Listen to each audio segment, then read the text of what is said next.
On June 16, 2025, Kenya's Deputy Inspector General of Police Eliud Lagat resigned. IPO is doing its part in terms of investigations. DIG Lagat is a seasoned police officer who understands what it takes to carry out matters of investigations and where or whether or not his conduct or act or position can affect that investigations. And I think we will cross the bridge when we reach there.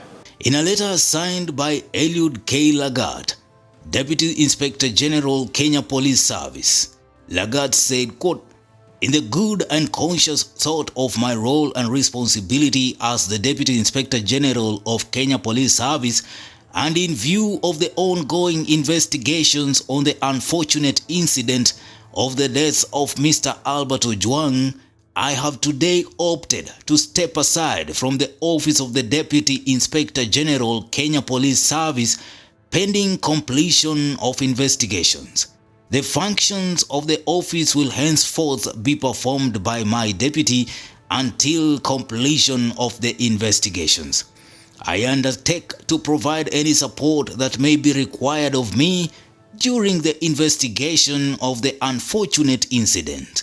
I offer immense condolences to the family of Mr. Albert Ojwang for their great loss." The letter was dated 16th June 2025. His departure as one of the nation's top law enforcement officers came amid a storm of controversy surrounding the brutal death of blogger Albert Ojwang in police custody. Lagat's name, once synonymous with authority, is now at the heart of a scandal that has gripped Kenya, sparking protests and demands for justice. Albert Ojwang, a 31-year-old blogger and former teacher, was known for his fearless posts on X, exposing corruption and social injustices. On June 6, he was arrested in Homa Bay, 400 kilometers from Nairobi, and taken to the capital Central Police Station. Less than 24 hours later, he was found dead in his cell, according to the police. We should ask the president, please, you are the commander-in-chief of the armed forces of Kenya. Please, ask your people and your security team to make sure that we get to the bottom of the killings that are happening in Kenya. Police claimed he died by hitting his head against a wall, but an autopsy revealed head injuries, neck compression, and signs of torture. Later, the police were forced to apologize.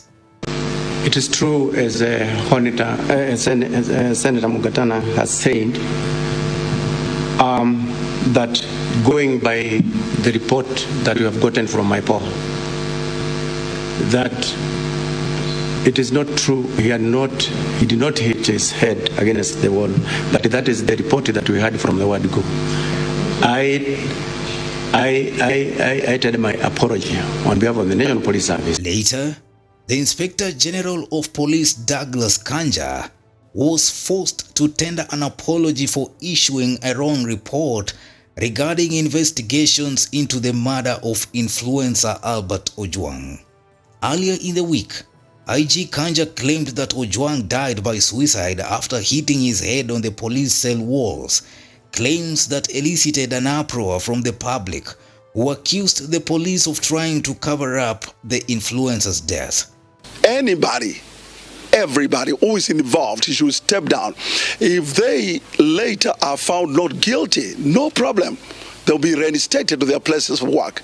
If they are found guilty, they must face the full law of the nation. During the Senate proceedings on Wednesday, IG Kanja played cagey in his responses and was adamant that he could not issue any statement until the Independent Policing Oversight Authority finalizes the investigations.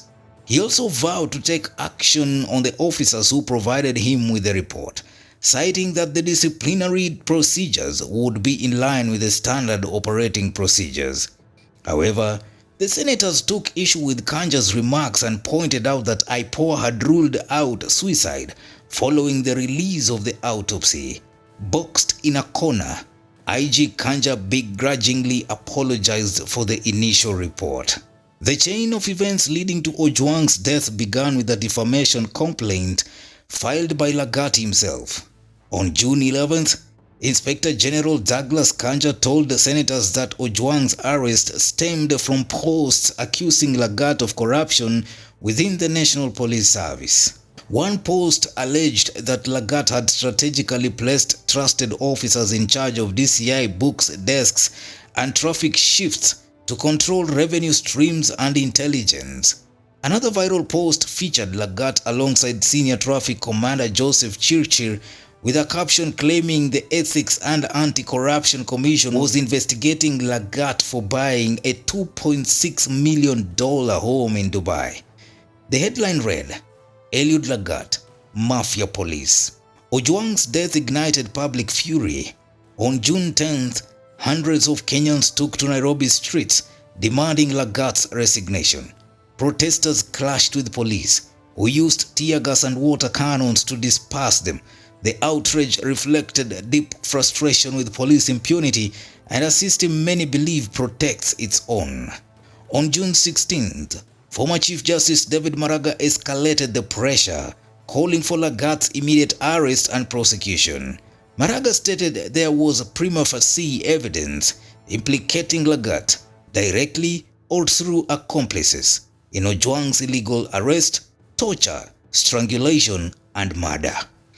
To clear this, to be clear, we support the efforts of the other Kenyans who have already petitioned for private prosecution. And if no action is taken, we will join them and come up even with fresh charges against them.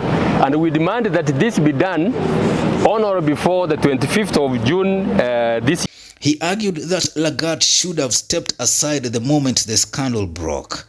The Independent Policing Oversight Authority has taken action, arresting Central Police Station OCS Samson Talam and Police Constable James Muhwana in connection with Ojwang's case.